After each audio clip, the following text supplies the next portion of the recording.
ভাগ্নে ক্যামেরার সামনে আসতে কিছুটা লজ্জা বোধ করলো, তাই মুখ আড়াল করে নিল। আসসালামু আলাইকুম রহমতুল্লাহ। সম্মানিত ভিউয়ার্স, বরাবরের মতো আরেকটি নতুন ভিডিও নিয়ে আসলাম আপনাদের মাঝে। বন্ধুগণ, এখন সকাল 6টা 30 মিনিট। আমি এখন অবস্থান করতেছি সিরাজগঞ্জ জেলা কাজীপুর থানা চর নিঃসন্তপুর ইউনিয়ন। হ্যাঁ বন্ধুগণ, ঈদ চলাকালীন সময়ে গ্রামের বাড়িতে ঘুরতে এসে আপনাদের জন্য উপহার দিলাম চরের বৈচিত্র্যময় জীবন যাপনের কিছু দৃশ্য। আজকে আপনাদের দেখাবো কিভাবে চায়না জাল নদীতে ফেলে মাছ ধরে, তার পাশাপাশি মাঝি তার নৌকাকে কিভাবে চালায়, এবং দেখব গ্রামের মানুষের সকালবেলার যে সকল কাজকর্ম। তাই আর দেরি না করে আপনারা দেখতে থাকুন জোনাকি ভিলেজের আজকের কাঙ্ক্ষিত ভিডিওটি। মাঝি তার নৌকার মেশিনটাকে স্টার্ট করার চেষ্টা করতেছে।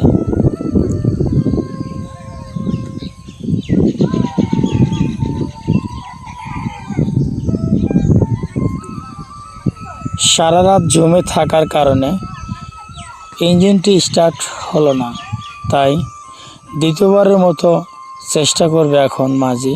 দেখব আমরা কিভাবে স্টার্ট করে নেয়।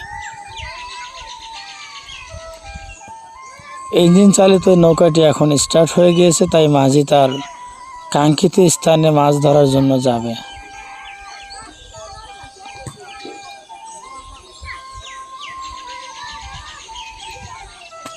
বাড়ির আঙিনায় কিভাবে গৃহস্থীরা সকালবেলা গরু নিয়ে গোসর দিয়ে দেয় এবং ছোট ছোট বাছুরগুলি ছেড়ে দেয়, তারা আপন মনে ঘাস খাইতে থাকে। যেহেতু এটা চর এলাকা, সেক্ষেত্রে এখানে ঘাসের কোনো বিকল্প নাই।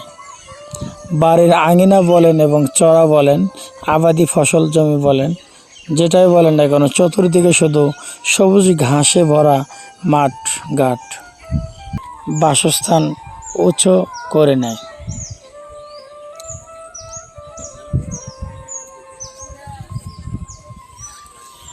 এখন যেহেতু জ্যৈষ্ঠী আষাঢ় মাস, তাই ফুল ফল আম কাঁঠালে ভরপুর আমাদের চারপাশ। এটা একটা কাঁঠাল গাছের ভিডিও ধারণ করেছি এবং গাছে অনেক কাঁঠাল ধরে আছে। দেখতে অনেকটাই সুন্দর এবং ভালো লাগার মতো একটি মুহূর্ত। এগুলো গাছ পাকা আম, কিছু আম পেকেছে অথবা কিছু কাঁচা রয়েছে।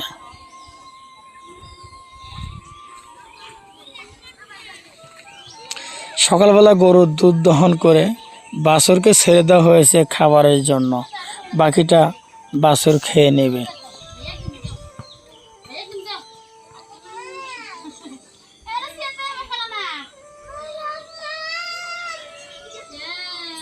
ছেলেটা আমার ভাগ্নে, আমাকে খাওয়াবে বলে গাছ থেকে আম পেড়েছে। অনেক সদস এবং মিষ্টি সুন্দর একটি আম। আরও আম পাড়ার জন্য চেষ্টা করতেছে ভাগ্নে।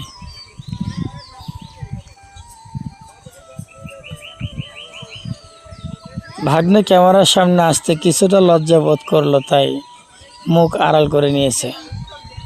ওইটা আমার বড় ভাই সম্পর্কে ভাগ্নের বাবা। আম গাছ ঝাঁকে দিলে নাকি আম পড়ে, দেখবো কতটা আম পড়ে যায়। আমরা দেখি, ক্যামেরায় ধরা পড়লো একটি সুন্দর আম এবং সেটা তুলে নিলাম।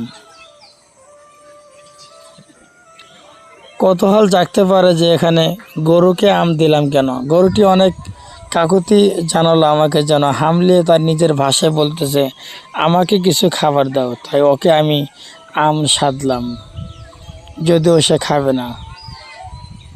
এই সুন্দর বাছরটি অনেক সুন্দর এবং মোটা তাজা হয়েছে। দোয়া করবেন ওর জন্য, যেন ভালোভাবে আল্লাহ ওকে বাঁচিয়ে রাখে। এটা আমার ভাগ্নি জামাই, তাকে আম সাধলাম সকালবেলা। তো ভিডিও আর লম্বা করবো না। আজকের ভিডিও যদি আপনাদের ভালো লাগে অবশ্যই একটি লাইক, কমেন্ট এবং সাবস্ক্রাইব করে পাশে থাকবেন। ভালো থাকবেন। আমি